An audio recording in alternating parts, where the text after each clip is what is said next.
which is the moon. I'm your Friday hostess, Natalie. This week's topic is the power of words.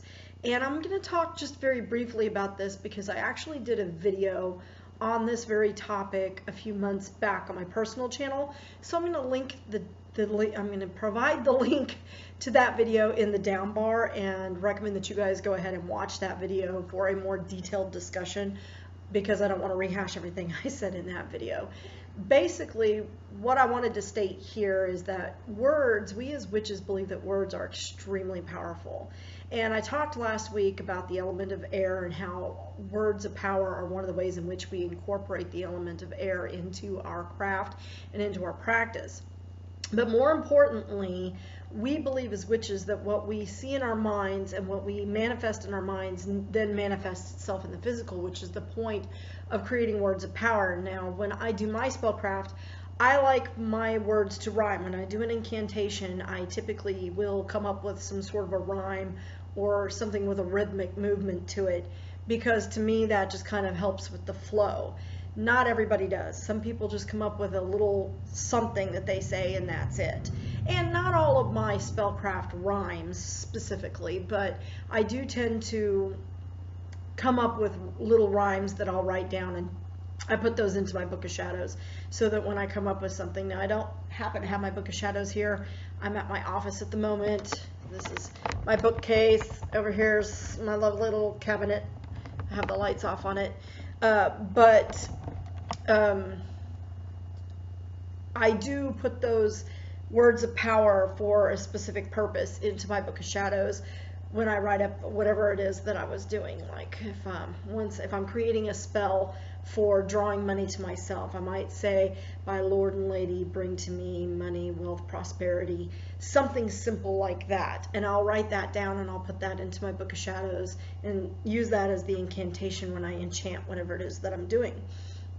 So words are very strong, and words have the ability to affect the world in a great way. And what I'm going to say about that is think about public speakers, how important those are. How big of a field has motivational speaking become just in the past few years with people like Stephen Covey. Think about, sadly, but think about people like Adolf Hitler. He's not a good example in terms of he was not a nice guy. He used his words in a powerful way for a very sinister and evil purpose. But his words were so strong that he was able to motivate an entire country of people. And even beyond that country, there were people who supported Hitler in outlying countries because his words and his ability to speak those words was so strong and so passionately felt. Same thing with people like Martin Luther King. Same thing with people like the presidents and world leaders. When they get up and they speak, they have the ability to affect change in the world. So when you say something, you need to be very careful about it. That's why I try never to say anything too much in anger, and that is a bad habit for me. I tend to be a talker, and I tend to be the kind of person that if you piss me off, I'm going to say something, and it's probably not the best time for me to be talking, because what you put out there, you can never take back. Once it's out, it's out. So if you say something like, "I've always hated you," or "I hope you die," or something like that in anger, you know, that can affect a change that you may not like. So whenever I am thinking about things, like if I'm very angry, I try to think of a statement I could make where I'm talking about myself, so I'm reflecting that back on myself. "Well, I'm sorry I disappointed you," you know, something like that. I don't always succeed at that because, once again, I'm pretty mouthy and I'm pretty defensive, and I tend to say things that are not so right, but it does really affect a change because what you say sits in the back of people's minds and it ruminates there. So words are an extremely powerful tool to a witch, and it's something that we should always use with extreme caution and care. And when you are talking to someone in anger, you need to make sure that you maintain a calm demeanor and are able to control your words, because words are extraordinarily strong and powerful. So anyhow, with that being said, I'm going to go ahead and link my video because I make some other points in my video that I wanted to to bring up, but I think since I've already done it, I don't want to try to rehash that here. So I do encourage you to click the link in the down bar, and I'll try to put it into the video if there's a way I can do that, and allow you guys to click it and just go to it. Basically, I do kind of reiterate the point that when we allow other people's words to don't let other people's words control you. Don't give someone that much power over you. So when someone says or does something that hurts you or makes you angry, you have to really watch yourself, because you don't want to allow that person to have that much control over you. Don't beat yourself up over things that people say to you or about you and that sort of thing. But I talk about other things as well in this video, so I hope that you guys click the link in the down bar. I hope that you watch the video. I would love to see your comments. You can comment back here on this video if you'd like. If you don't want to comment on my personal channel's video, you can do that. But I certainly hope that you all enjoy the video, get something meaningful out of it, and again, I'd love to hear your dialogue and your feedback. Thank you very much, and thank you again for tuning in to Which is the Moon. Enjoy.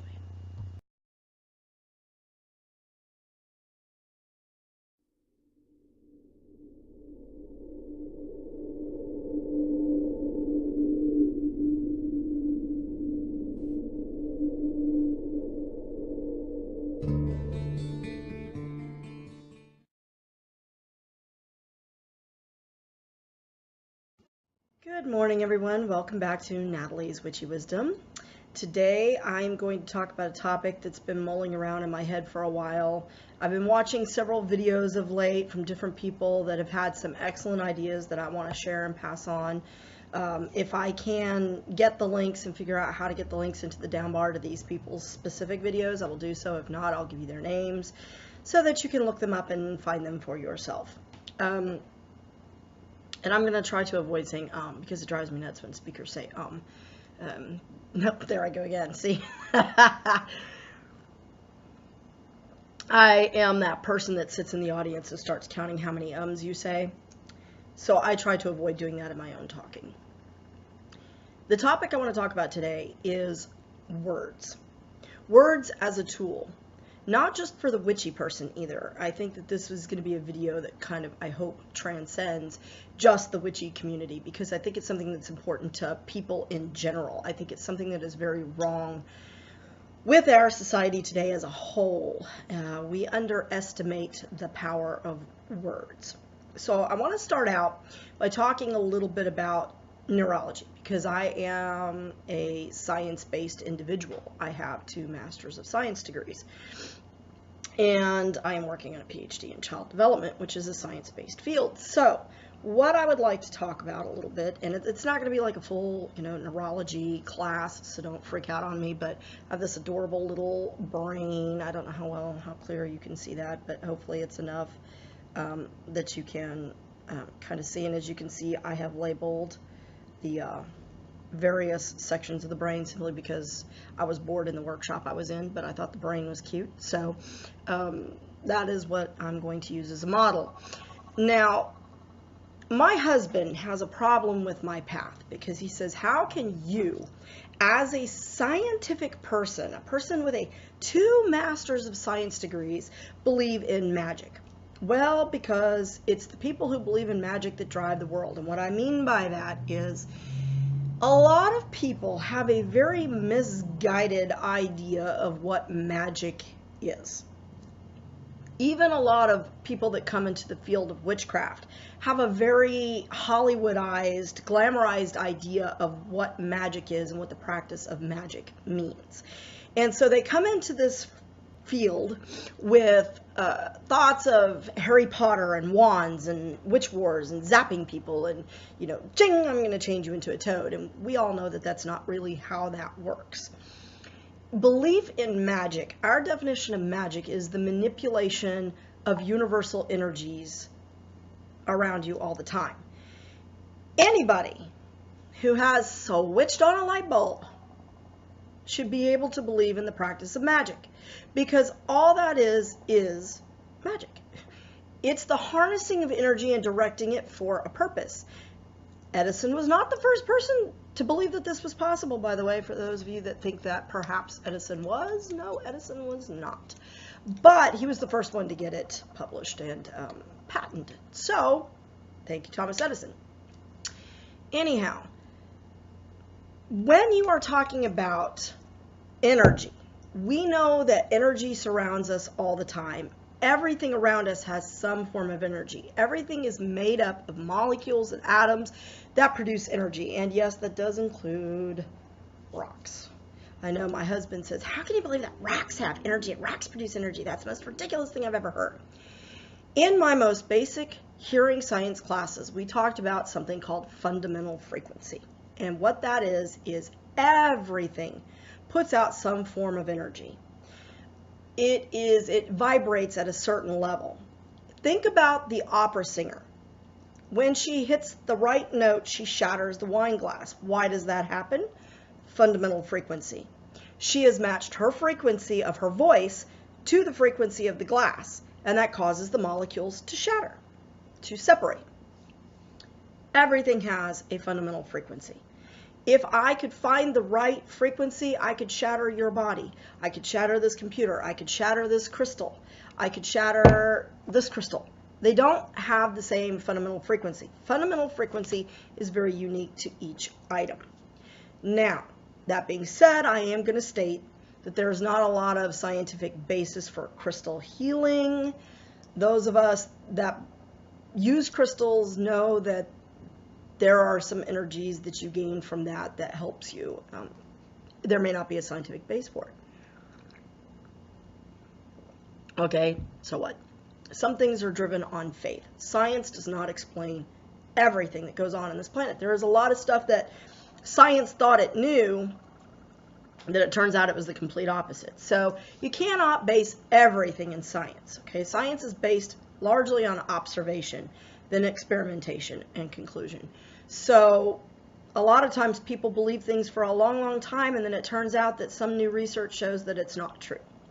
Okay, so I take a lot of what I read with a grain of salt in terms of science, because I think to myself, that's kind of interesting. I wonder if that could be duplicated.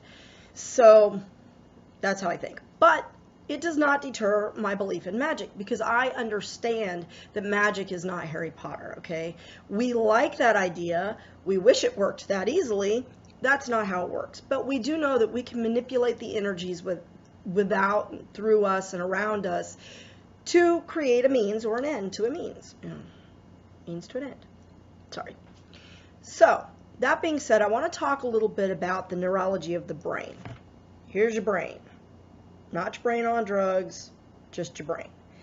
This area of the brain right here is what we call the reptilian brain. This is what we call the mammalian brain. All of your cerebellum up here. That's your gray matter. Down here at the bottom of the brain, this little area right here, this is your hippocampus, which ends in the amygdala. The amygdala is a little organ, a little bit smaller than this quartz crystal right here. And the amygdala is the area of your brain that controls your emotional response, your ability to read people's body language, to read particularly faces. Kids that have autism spectrum disorders often have a much smaller amygdala than typically developing kiddos. So they have a harder time reading the body language, understanding the sarcasm, that sort of thing. Now, the hippocampus here controls the amygdala. It tells it when to turn off and on. Now, I was at a workshop a couple of weeks ago because as a speech language pathologist, I have to have so many CEUs or continuing education credits per year to keep my licensure and to keep my certificates of clinical competence from ASHA. And I went to one called 101 Immediate Tips, Tools, and Strategies for Children with ADHD, Dyslexia, and Autism, working with brain-based strengths. And it was by a woman named Lori Benson Adams, and she is a master's of education. She is the mother of a special needs child, and she was actually a very good presenter. I didn't feel that I learned anything I hadn't already had because I'm a PhD student, so I'm not a typical speech pathologist. I've continued my education. I've gone on to a PhD in child development. I have an intimate understanding of neurology and development that other professionals in my field don't necessarily have because I've had extensive hours in it. So I didn't really learn anything new, but she did use an analogy that I absolutely fell in love with. She likened the amygdala, this little organ down here, and the cerebellum as a village and a dragon. Love that analogy. And it's spot on. Think about your brain upside down. Dragon's up in the cave. He's sleeping peacefully. As long as the dragon's asleep, the villagers are functioning fine. Everything's cool, no problem. Then some idiot starts throwing rocks at the cave or something along that line, and the hippocampus kicks in, switches on the dragon. The dragon wakes up and starts swooping down over the village, blowing his fire and cutting off the roads to get outside of the village. The villagers running around screaming. That's exactly what happens with the amygdala. Okay? As long as it's asleep, you can access all of your higher level language functions, brain functions, processing, thought, action, execution, that sort of thing. When the amygdala kicks in, it cuts off your access to your higher brain function. You literally cannot think. You cannot process. You cannot problem solve. So emotions are very, very powerful. Why is that important to this discussion about words? Well, because we know scientifically that the brain works on energy, that the brain is run by electrical impulses. It is run electronically. Your brain is electric, okay? Your thoughts, each thought that you have is an electrical impulse that's being passed from neuron to neuron to neuron. Words are included in that because, like it or not, it manifests here before it manifests here. And that is what I try to, encourage my parents to understand, is that if your child does not have the receptive understanding, cannot process language, they're not going to be producing it either because they can't get it from here to here. It's a very complex, multi-layered process. Think Shrek. It's like an onion. It's got layers. So that's the way the brain works. And the reason this is important is because each word that manifests itself in your brain, even if your words are pictures, because some people do not think in words, they think in pictures. But pictures are words. They're just visual representations of words, thoughts. So what happens is emotions can affect your thoughts, okay? If someone does something, says something to you, those words go into your brain. They go into the auditory, which is on the left side of the brain, by the way. They go into your auditory center. Your auditory center takes the words, sends them over to the parietal lobe, which is your sensory center. It decides where all of this information gets stored. The parietal lobe goes positive, negative, ding, ding, ding, and then it tells the rest of the body how to respond and where to store that memory. Can get sent to the frontal lobe, which decides action. Motor strip runs here. Fist. You think my mom is fat and ugly? Okay. Now, the problem is sometimes it triggers the amygdala. It wakes up the dragon. When it wakes up the dragon, this locks down. You can't think, you can't focus, you can't process. That's important because words are very, very powerful. Words have the power to invoke that emotional response in people and in you. And when you are in your reptilian brain, you cannot access your mammalian brain. You cannot think. So it's a very powerful tool. In the field of family sciences, we call it differentiation. I know this because in my field of study, child development, even though my PhD is child development, I have been required to take a lot of the same classes as the marriage and family therapists. Our two fields are housed in the same department. So a lot of our degree plan crisscrosses. They have to take child development. I have to take family planning, family development, and therapy classes. And one of the best classes I've ever taken, I wish everybody had to take this class, I wish they offered it in high school, is family of origin. This class was so vital because it taught me about the power of words and the power of being able to keep your words in your mind and differentiate yourself from the words that you are hearing from others. So what happens, they have found in the past 10 or 15 years, there's been a very big new field developing called infant mental health. People are starting to wake up to the fact that mental issues are very serious, that mental issues have a direct impact on your physical health. And this is something that a lot of the insurance companies, which are very profit driven, do not understand fully, or they don't care about. I hate to think that it's the latter, but I really do think that they just don't care, because the body is a system. That's one of the things that I learned in this family of origins class, is that you have systems theory. Fred Murray? No, not Fred Murray. He's the actor. There is a doctor, Dr. Murray, M-U-R-R-A-Y. There's the Murray Institute. And Dr. Murray put forth the idea of family systems theory. We do not live in isolation. We do not exist as a single thing. We are like a pond, okay? When someone throws a rock in the pond and hits a spot in the pond, it ripples out. It has a ripple effect, and the ripple comes back. It's kind of the same idea that I talk about when I talk about when you're casting a maledictive spell. Yes, things ripple out and things come back to you, but it's often much more mitigated. But it does ripple out. There's an effect. It affects the entire ecosystem. You cannot affect one without affecting something around it, which then affects things around that, and so on and so forth.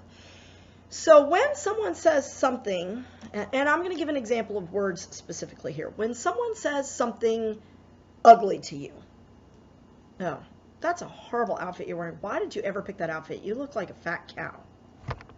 To a woman, those are fighting words. But it damages that. It sends a negative image to this individual. This individual then processes those words. And maybe it doesn't fully wake up the dragon. They don't start just, on you. They might. I would probably be one of those. I tend to respond emotionally a lot of times. And I'm working on differentiation, which was an idea that I learned in the Family of Origins class. Differentiation, learning to process before you react. And that is very, very difficult, because those words hurt. That's mean. That's nasty. Why would you say that? Part of differentiation, part of being able to control your actions and your emotional response, where you can remain in your mammalian brain, is understanding where that person is coming from. Okay? Even if it's a reality you're creating for yourself. That's another thing I learned in that class, that we create reality through words. Our reality is entirely created. What is real is a creation of our own minds and our own constructs and shared constructs with other people, societies. Okay? What do I mean by that? Best example I can give. I had this ongoing argument with somebody on somebody else's channel, because I could not get this person to understand what I was saying. So I hope I can make it clear to you here.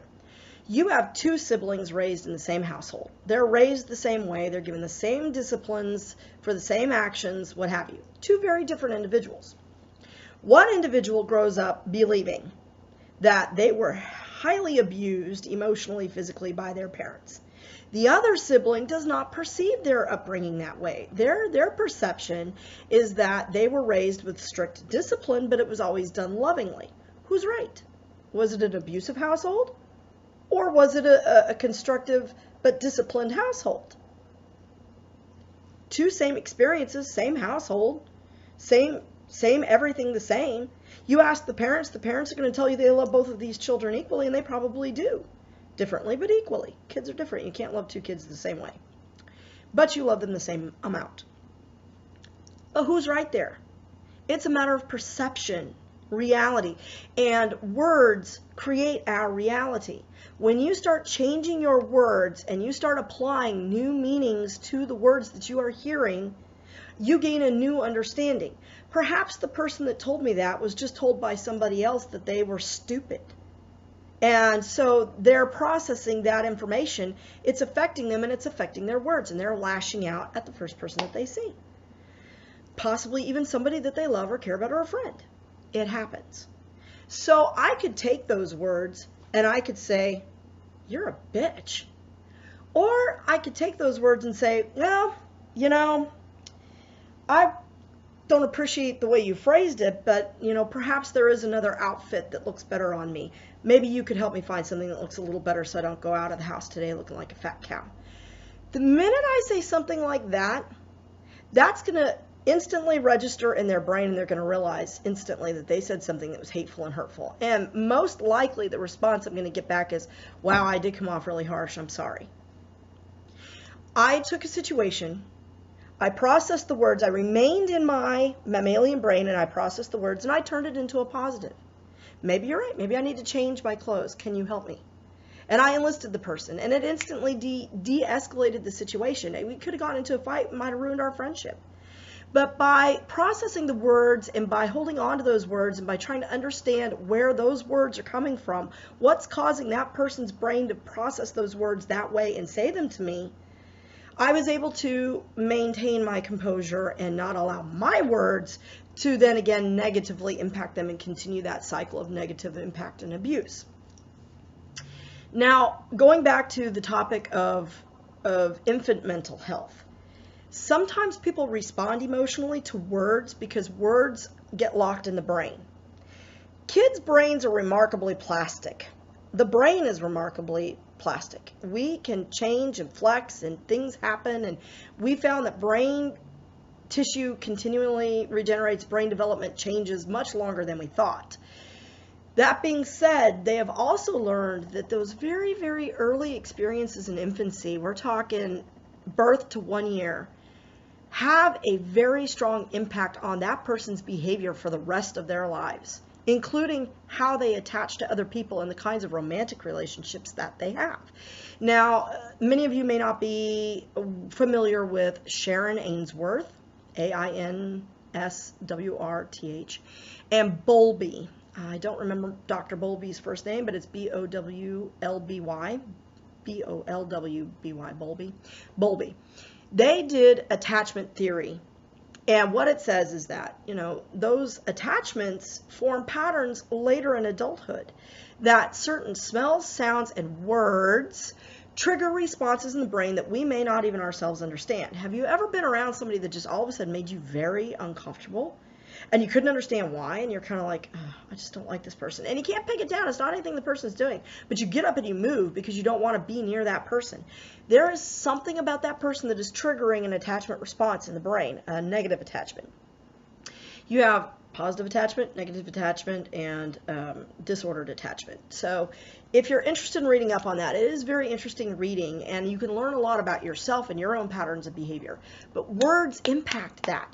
They have found that babies who hear a lot of screaming and yelling when they're infants tend to be very jumpy people later in life. They don't like to argue. They will avoid an argument because they don't want to hear the screaming and the yelling, and that goes all the way back to infancy. So that's words are very, very powerful, and we're just now learning how very, very important those words are. So what does this mean for us as witches, as magical practitioners? Well, we know that as above, so below. The words in our mind manifest in our mouth and then manifest in the physical. There's a band called the Green Children. It's two wonderful, wonderful, I call them kids because they're much younger than me. They're not really kids, but to me they're kids. They have got their heads on straight. These are good kids, and their music's fantastic, so check them out, the Green Children. But Mila and Marlo have a song, and in that song, and I'm trying to think of the name of the song, they say, what happens in our hearts happens in our hands. Well, the heart is a physical metaphor for your brain. What happens here, what you're thinking, what you're doing, manifests itself here in the physical, and we know that as witches. Our words become power. You don't need any other tool to do magic, technically speaking, than your thoughts and your words yourself, your visualization, your ability to manifest that. And I do believe that wholeheartedly.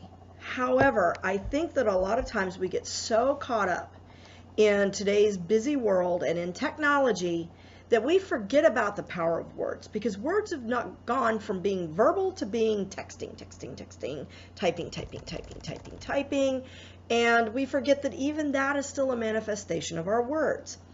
The problem with technology being a pathway for our words is that we lose all the supralinguistics, all the extra meaning, all the sound. For example, if I type in, sorry about that, I boo-booed. What I mean by that is if I type in, oh, that's great, and you read this, you don't know if I'm saying, oh, that's great, or if I mean, oh, that's great. Very different meanings. Same words, very different meanings. So it's, I think that technology has dampened our ability to understand and use words effectively. Words are one of the most powerful tools that we have. And if you want to change your life, change your thinking, change the words that manifest themselves in your head, that come out of your mouth, that come out into your hands. One of the things that I do want to recommend, and a practice that I've been trying to study on more, I've been busy. I have a lot of books that I'm trying to read, and I read more than one book at a time, and it helps me to kind of absorb and process and do things. But being a student and owning a business, I stay very busy, so I don't have a lot of free time for reading. So I got to try to cram in a little here, a little there, a little there. This was a book that I had to read for my PhD classes in family. It was one of the family therapy classes. It was time management for families.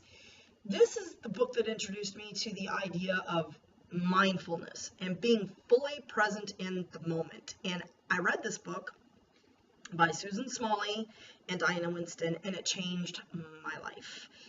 I realized that I was not really living my life. I was not ever really fully present in any moment of time, ever. My mind is always 6 miles ahead of where I was presently. That when I do that, when I do therapy in that way, I'm not being fully present to the client, and so I don't give them the full service that they need. Not that they're not progressing, not that therapy is not effective, but I'm robbing them of a little something because I'm already thinking of the next client ahead and what do I need? What tools do I need to take in for that client?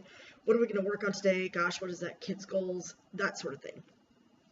But I was also doing a great disservice to myself and to my family because I wasn't enjoying my life. I was so busy, I wasn't enjoying my life, and it was affecting the words that I was using with my family. Okay. I was not being as positive towards my family as I could be because my mind was so full of all the trouble and I wasn't present in the moment to my family. So being mindful of your words and being mindful of the moment that you're in and how that impacts it, and being mindful of the past and present experiences that someone else is having and how it affects their words towards you allows you to take their words. There's another book that I read in the Family of Origins class that I cannot think of the name of the person who wrote the book, but I'm going to give you the title of the book as I remember it. There were two. One was called Forgiving the Devil, an excellent book about recreating your past in your mind, using words to recreate a different past for a better future. The other one was called let's see, there was Forgiving the Devil, and then there was Remembering a Different Future. Remembering a Different Future. That is also another one that talks very powerfully about the words that you form in your mind, how people's actions and their words, and although they're damaging to us, you can choose to apply whatever meaning you want to the words that the person gave you. You have to understand that other people's experiences impact their words, what they speak to you. You have all of the power in that situation. No one can control your thoughts and words and feelings as well as yourself. When we often give other people that control over our lives by taking their words and allowing them to impact us, and by giving them back words of ours, they are allowing us to influence them. So here's where your words can be an influence for the good. Okay, you can take what they're saying, and without allowing your dragon to wake up, you can process and say, gee, that was an unusually really awful thing for this person to say to me. Perhaps they're having a really bad day. Maybe I should say, boy, that was a strong statement you gave me there. Did something happen today that put you in a bad mood? Would you like to talk to me about it? Is there something I can help you with? That person's going to go, wow, yeah. Sometimes you're just going to come across toxic people. There are toxic people. There are people that are just so ingrained in their own negativity, they don't know how to break out of it. My husband, I think, is one of these people. I think he's been negative and put up walls for so long, he doesn't know how to take it down or how not to be that way. Everything that comes out to him comes out in a negative. Everything. The world is always on the edge of tragedy. Our business is always on the edge of collapse. Our business is always on the edge of bankruptcy. We're just 2 steps away from it all the time. And that's the way he constantly thinks. And I have had to learn to not let his words impact me in a negative way. I realized I was giving him an awful lot of power by letting his words rule my thinking, my thoughts, and my words. And it's still very hard sometimes. I take my little crystal that he gave me and I think to myself, I need purple power right now, please, give it to me.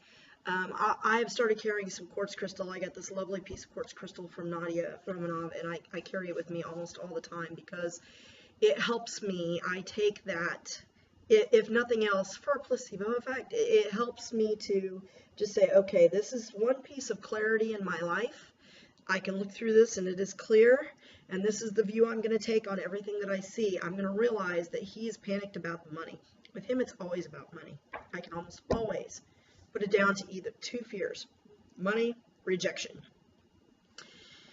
And by knowing this, by understanding that and analyzing his behavior and his words in a way that was separate from my own words and thoughts, I was able to understand that. It's allowed me to take a much better approach. Not that I don't still sometimes jump into that dance of fighting.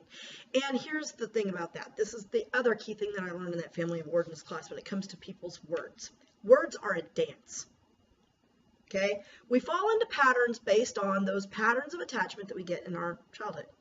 And we both do this dance. What happens when somebody starts dancing differently? The person over here can't keep up. They can't keep dancing the same dance. So if you change your dance, you learn to differentiate yourself. This person's going to have to change their dance to match yours, or they're going to stop dancing. And sometimes that's for the best.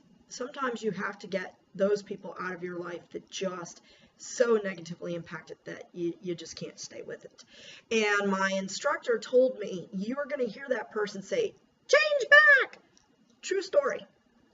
That year, that particular semester, I started really putting my focus on my own words and the power of my own words, and looking at it and analyzing my behavior and saying, you know what, they're right. I need to learn to differentiate myself and not respond on a base emotional response to these words, because these are just words that are coming at me.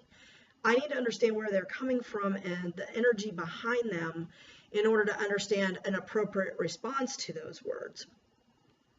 And my husband and I used to argue a lot. We would fight and yell and throw things and, hit each other. And it was awful. It was a horribly toxic relationship. And one day I was just standing there by the bar, and he's just yelling, and he's right in my face, and he's yelling. And I'm just thinking to myself, I'm going to stay in my box. I'm not going to jump out of my box. I'm not dancing this dance anymore. And I was allowing my mind to think on other things for the moment and not process his words, because his words were very toxic. He told me at one point that I was a horrible wife and a terrible mother.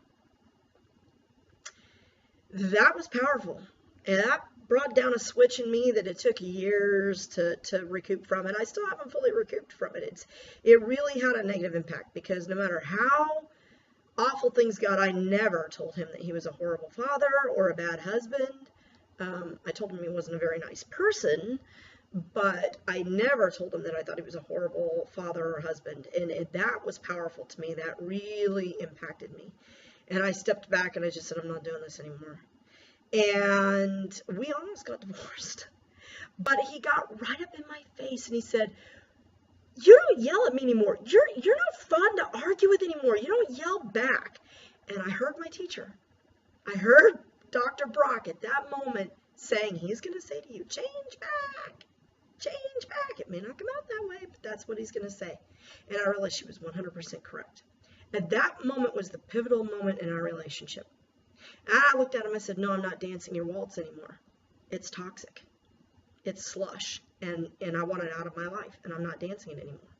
So either you're going to change your dance, and you're going to dance with me, or you're going to find a new partner.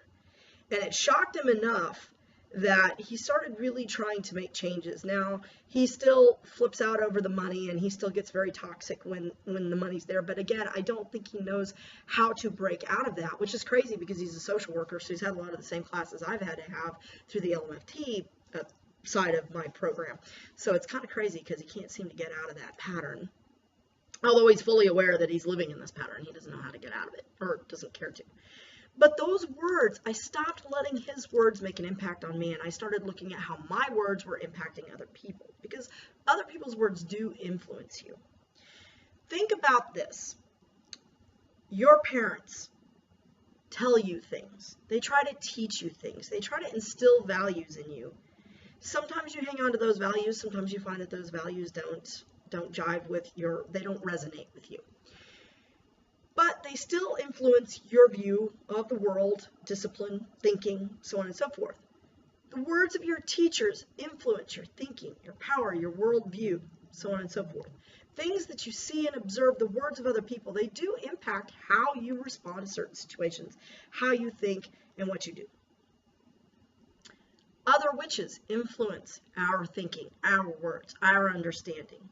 So words are simply the most powerful thing that we have. We can make someone's day a great one. We can make someone's day a bad one. We can make someone laugh. We can make someone cry. We can make someone angry. Now, anger is a secondary emotion, always.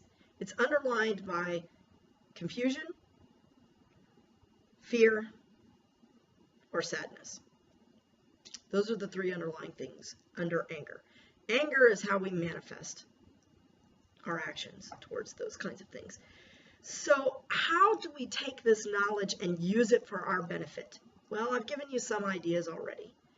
You have to change your mode of thinking. You have to change the way you respond to words. You have to change the way you use words. A small change makes a huge difference, not just for you, but for everybody around you. We are a system. What affects one affects others.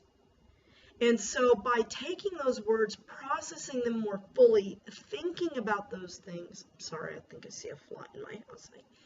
I can't stand two things, flies and roaches. I can handle snakes, frogs. That sucker's going to have to go. But anyway, words can change the way you feel, you think. You don't need any other tool, although other tools are very helpful, and I don't want to discount the importance of tools. You can just manifest a single thought. Eva Maria talked about this in a video recently. For those of you that are not familiar with Eva Maria, you need to check out her channel, Eva's House of Spirit. Joey Morris also had a good video recently on depression and working with the dark goddess, and she talked a little bit about this, that your feelings, your emotions govern your actions. Your words govern your actions. So check them out because they have some great ones. Also, Ralph Smart, Infinite Waters Diving Deep. I absolutely love his videos. He has a number of excellent videos on the power of words and the power of positive thinking, how to change your life through your thoughts. And they're all 100% correct. Different angles, 100% correct. You can start with yourself, changing the words in your mind. Thinking to yourself, this day is going to be a good day. Not worrying about, not planning, oh, I'm going to have a good week next week so much as thinking that I am having a good day today. I think even Sunshine Morning Ray talked about this in one of her, in her video about sigil magic. She was talking about when you create a sigil, you don't do it based on this is what I want. You do it based on this is how it is, because our words are that powerful. What you say is. When people set goals for themselves, it's not the people that say, well, one day I'm going to do this. One day I'm going to go to Europe. It's those that say, I'm going to Europe, that get there. They might need time. It might not happen immediately, but it's going to happen. That is going to happen. This person is going to get to Europe and see these things that they want to see. Somebody who says, I am going to finish my PhD. Might take me a while. I am going to make that happen. This is going to be the year that I finish my PhD, period. That's it. It's done. It's there. It's done. It's out. Now you're going to start working. You're going to start taking action to make those words manifest. That is how words work. Words become actions. Actions become events. Events are what change our lives. They create memories. They create all of that. Sorry, I'm sure you can hear my dog barking in the background. I know that this video was a little bit rambly, but I hope that I've driven home the importance of the power of words, the power of thinking words, the power of using words with others, with yourself. You can make a positive impact on your life by simply changing one thought. I am going to make the changes to my body that I want to see. I am going to exercise. I am going to meditate. I am going to be fully present in this moment and be there for the people that I need to be there for. I am going to be a better person because I'm going to do this, this, and this. By making those words action statements, you are setting it in motion. It's going to happen. So remember that your words are very powerful. Remember that your words influence other people, that they're going to process your words based on actions that they have had or experiences that they have had. And that when you say something of a negative nature to someone, it might come back to you based on their responses. When someone says something negative to you, you have the power to take those words and make it into something positive. Wow, you're right. You know, I hadn't noticed that I look really lumpy in this shirt. Maybe you can help me find something that would look a little better so I don't walk around looking like a fat cow today. Makes all the difference in the world. So take those words, understand the power of your words and the power that they have to change your life and to manifest changes in the lives of others. Make it positive, and positive will happen for you.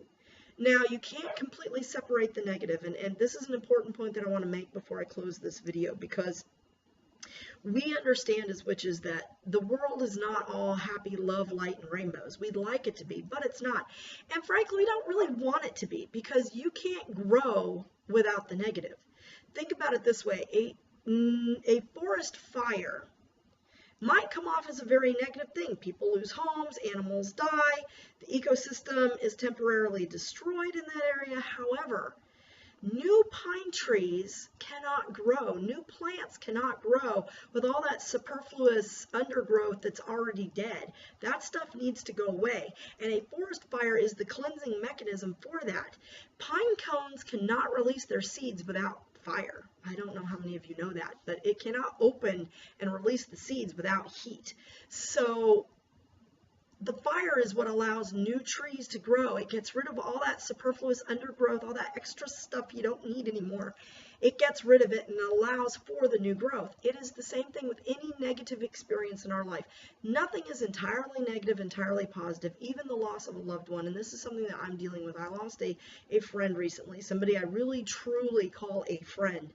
She was very special. She accepted me as I was. She never questioned. She never made fun of me. She never told me that I was evil or going to hell. She understood that this is who I was and accepted me as I was. And that to me meant more than anything, because I often got more support from her than I did from my own husband.